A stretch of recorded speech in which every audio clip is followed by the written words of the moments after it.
Dallas Bishop T.D. Jake Jakes is finally addressing speculation about his alleged presence at events hosted by Diddy. Reports suggest he may be pursuing legal action against individuals making public claims about him following headlines involving Jay-Z and Beyoncé. Jake has become the latest high-profile name tied to attempts to discredit sources connected to Diddy's controversy. This raises serious questions. What exactly was his role at these gatherings, and what are the claims being made?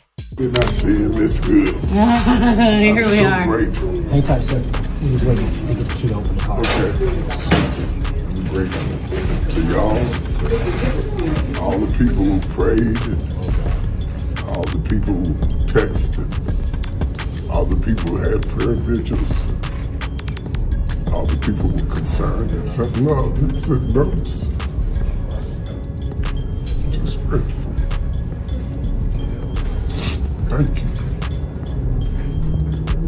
Didn't have to turn out this way. Just grateful. Not afraid to die. Don't want to hurt my kids. And the people who love me, the church who needs me, the world who called me, the God who sent me.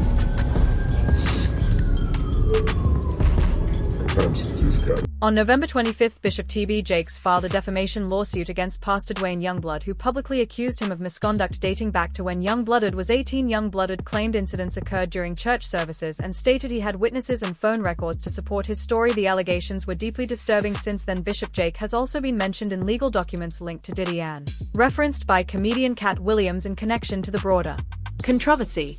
You can't even imagine being 18, 19 years of age. This person is killing it, and they're saying to you, come on in, let's talk. And so I did. I went in. We sat down at a very long dining room table in a room that she had, and for 2 hours, it was unbelievable. Pouring of heart, crying, him talking about my father, we talking about these scenarios, and I inwardly just knew I had finally found someone who could get it. Someone who understood. I'm sitting at this table, and for the first time talking to any man, I got tears coming down my face because somebody gets me. Somebody understood what I was going through. Well, after sitting there and having this long discourse with him, I finally look at my watch and I'm like, oh my goodness, I got to go. I got to get this car back to my mother. She's going to kill me. So I said to Bishop, I got to get up. And I got up from the table. He got up from the table. He walked around toward the way I had to exit quicker than I got over there. And when I started to walk past him, he pulled me to himself, wrapped his arms around me and tried to kiss me. And in that moment, I literally died. I could not. I tell you, to this day, I can't remember how I got out of that place. But I remember driving home with all kinds of crazy thoughts and what in the world am I going to do now? And I finally get home, get in the house, get in the bed. I'm going to try to go to sleep. And I get to sleep and get up in the morning, and in the morning I step into our bathroom and my home phone rings. My mother answers the phone and she says to me, Wayne, it's Elder Jakes. And I get on that phone, and when I get on that telephone, I can hear water. He is sitting in a bathtub, and in that thing he says to me, without any hesitation, there's 3 things I need you to do. The first one is, when I come to Pittsburgh, you're going to be the only person I sleep with. The second one is, you can't sleep with anybody else because I don't want to give my wife anything. And thirdly, I will take care of you the rest of your life. I can't to this day remember how I got off that phone, but I do know I made a decision that I wasn't going to the service that night. And eventually I told my mother, I'm not going to go to the service tonight. She says, no. You know, we got a rule in this house. If we go, you go. I never told her what he had done. I went to church. And the most humiliating thing imaginable happened that night at church. Bishop Jakes, getting up to preach, speaks into that microphone. I'm going to ask young minister Youngblood to read for me. And after all of that drama of the last 24 hours, I had to read before TD Jake was first named in Lil Rod's lawsuit against Diddy, where claims surfaced that Diddy allegedly leveraged Jake's religious influence to clean up his public image. According to the suit, Jake allegedly used his position at the Potter's house to support Diddy's reputation and provide access to news circles. While Jake has denied any misconduct, he has remained silent on allegations. World-renowned Dallas pastor TD Jakes is named in a federal lawsuit against musician Sean Diddy Combs. It's filed by a producer that worked with Combs. It discusses how the singer planned to leverage his relationship with the bishop to soften the impact on his public image of Casey Ventura's lawsuit. Ventura is a former girlfriend of Combs who filed her own lawsuit in November alleging abuse, violence, and sex trafficking. Meanwhile, Combs' lawyer is criticizing the raids at two of the hip-hop mogul's homes in a federal sex trafficking investigation. He called them an unprecedented ambush. It comes as we're getting a new look inside Combs' L.A. house after the search by federal agents. Carter Evans has details about what the feds have uncovered so far. Guns, cell phones, and other electronics are among the items taken from the homes of music mogul Sean Diddy Combs, according to a source familiar with the search warrant performed by federal agents at his properties in Los Angeles and Miami. TMZ says this video shows the aftermath of the raid inside Combs' LA mansion. Drawers empty, documents scattered, and safes opened and searched. Hours after the raid started, Combs was seen walking around the Miami Opa-locka airport, according to TMZ, which also obtained this video. Later, at the same airport, authorities arrested Combs' associate, Brendan Paul, and charged him with drug possession. In a civil suit filed against Combs by former music producer Rodney Jones, Paul was accused of being a drug and gun mule who allegedly aided Combs in sex trafficking. Yesterday, Diddy's lawyer called the law enforcement action nothing more than a witch hunt based on meritless accusations made in civil lawsuits. Could this federal investigation have come out of these private lawsuits? Oh, absolutely. If it involves sex trafficking or drugs or weapons or other illegal behavior. Lori Levinson is a former federal prosecutor. They've decided this is worth a lot of resources across the country. So once they've done these searches, they have evidence to follow up on. And if they've got it, they'll move on it. We still here, you're rocking with the best. Even though Combs has not been publicly named as a target of the investigation, he says he's now prepared to fight to clear his name.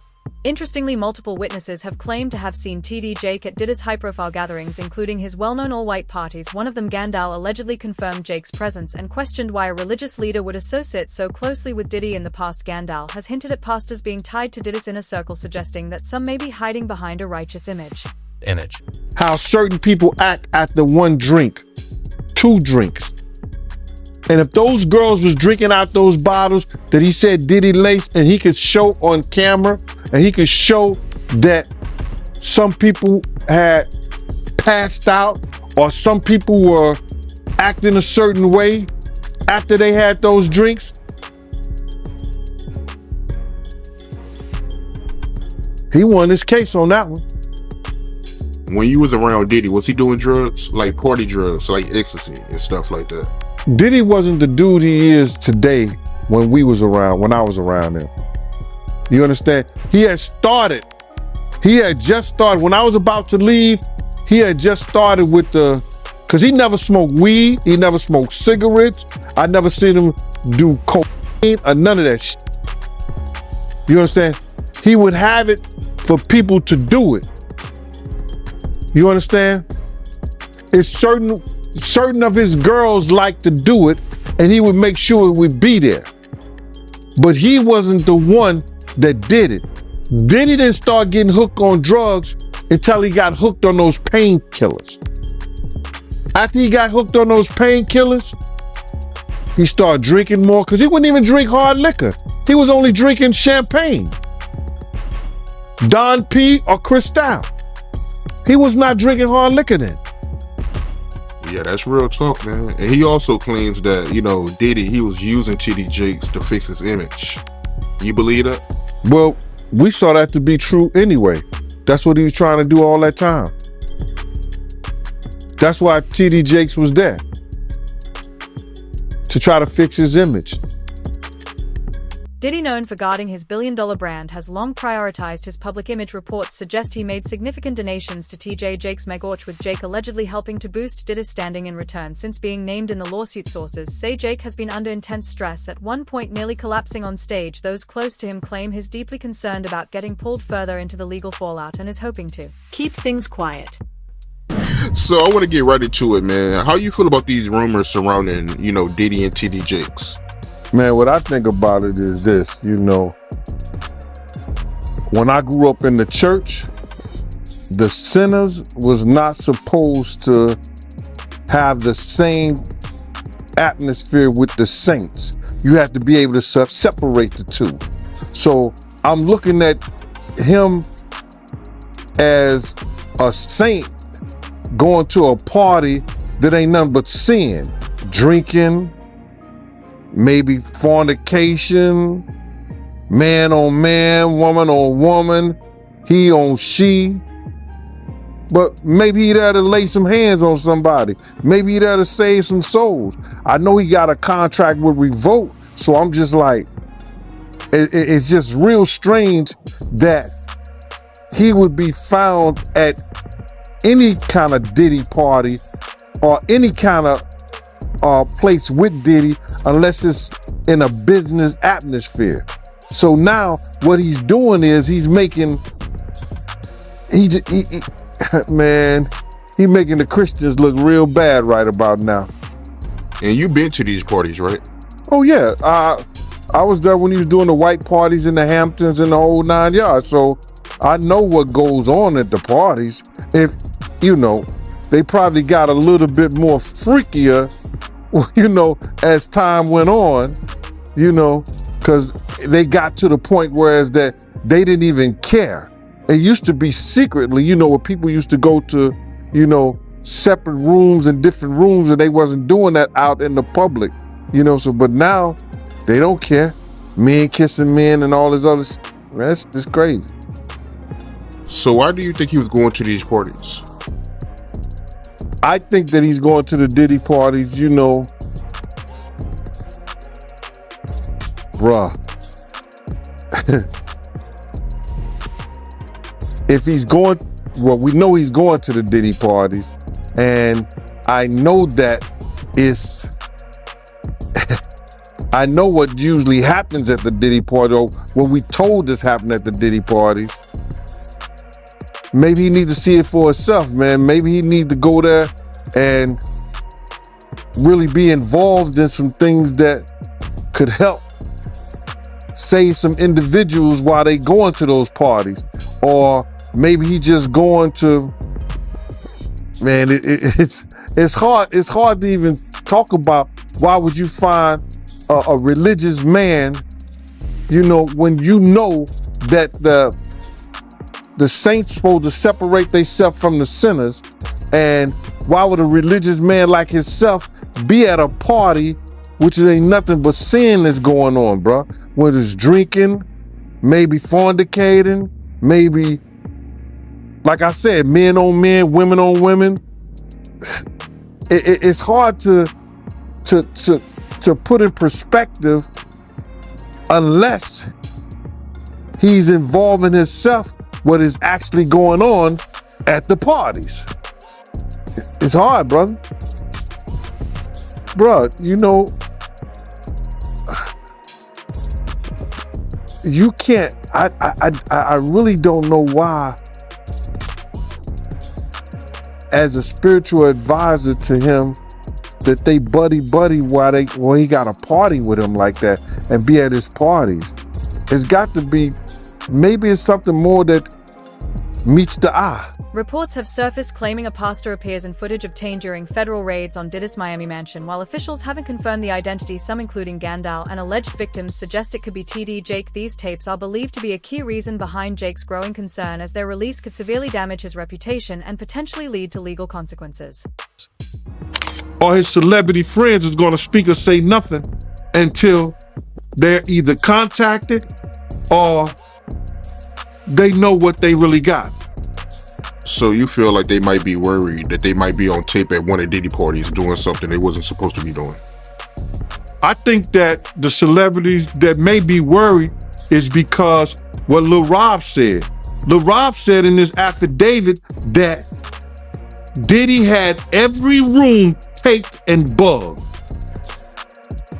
Diddy had, yo, bro, can you imagine?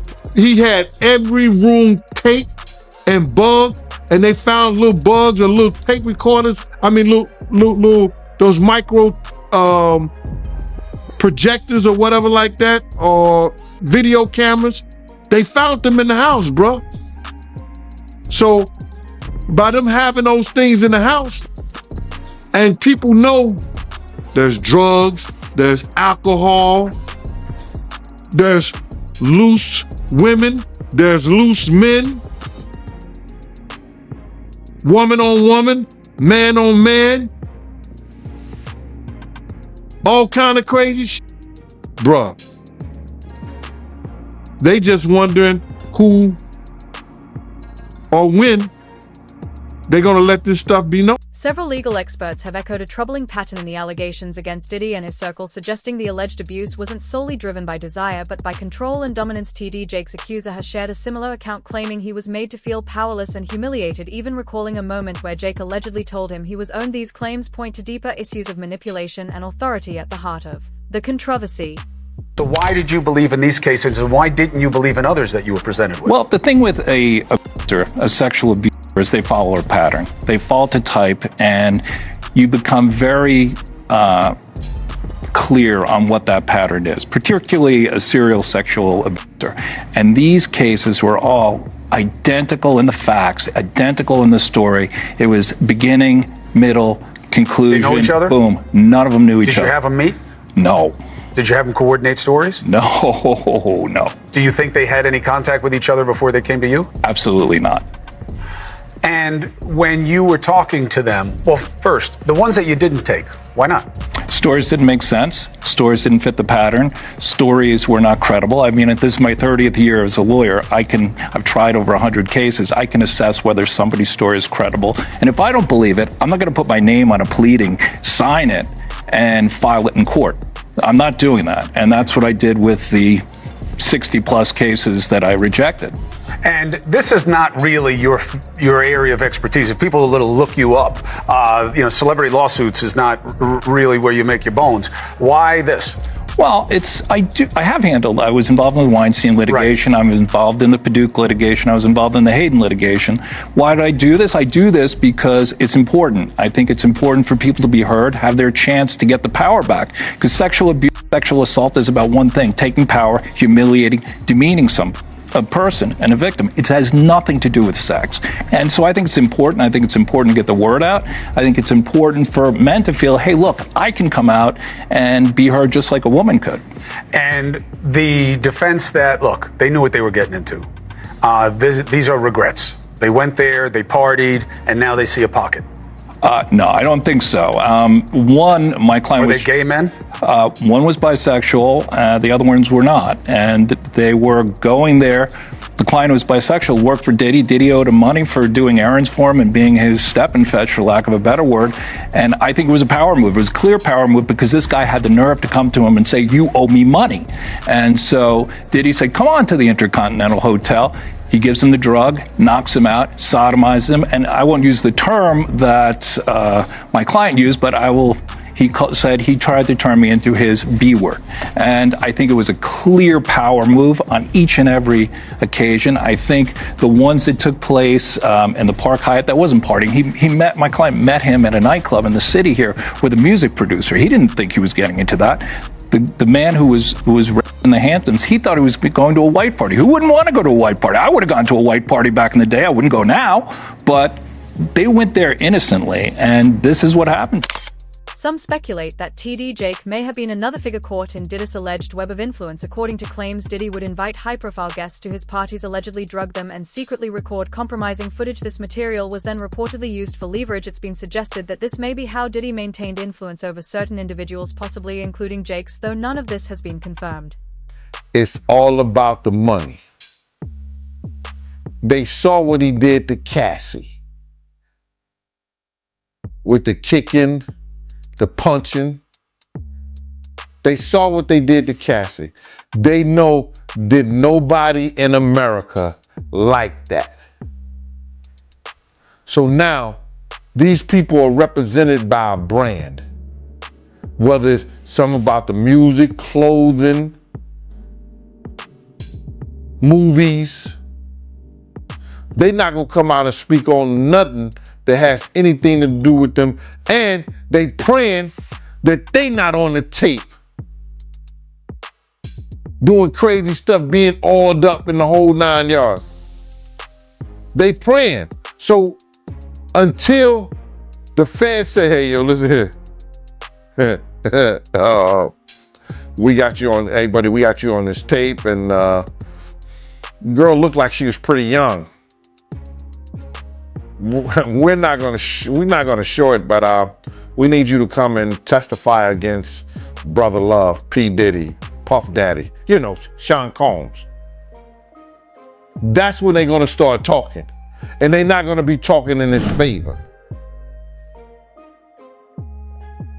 When the feds come to them and show them what they got on tape, because if he had 250 tapes all over, 250 cameras all over the house, somebody got caught stealing a cookie out the cookie jar. It could be your favorite pastor. It could be your favorite politician. But they didn't think they was being watched. And Brother Love was watching.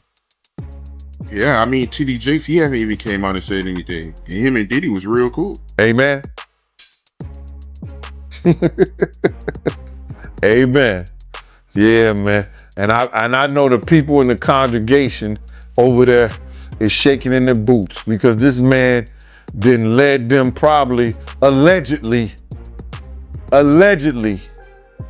led them to damnation, because those people's hearts are going to be broken if that man is seen on those tapes doing anything. Because people always put their faith in the pastor instead of putting their faith in God. And what they need to do is understand that he's just a man. And he has a history. It's not looking too good for him. So you feel like celebs are worried that they might be on tape? Oh, they know. That's why they ain't speaking up or saying nothing. Yeah, I was at a Diddy party, but I know I ain't do nothing. When you don't know somebody's taping you, when you don't know that somebody is videoing you in some kind of form or fashion, you got that alcohol, you got the drugs in you, they're a little loose, bruh. They let down all their inhibitions. The music is pumping. He said it himself. He got it so hot in there that you got to take your clothes off. He said that himself, bruh. Despite Diddy's long list of celebrity connections, few have spoken in his defense, raising questions about what they may know or fear. The silence appears tied to concerns over being linked to disturbing footage reportedly collected from Diddy's homes. Some believe that blackmail, not loyalty, is keeping people quiet. Bishop TD Jakes, once closely associated with Diddy, has yet to address the situation publicly as lawsuits unfold and more details emerge. It remains unclear whether Jake is complicit, manipulated, or simply caught up in the fallout of a powerful network under scrutiny.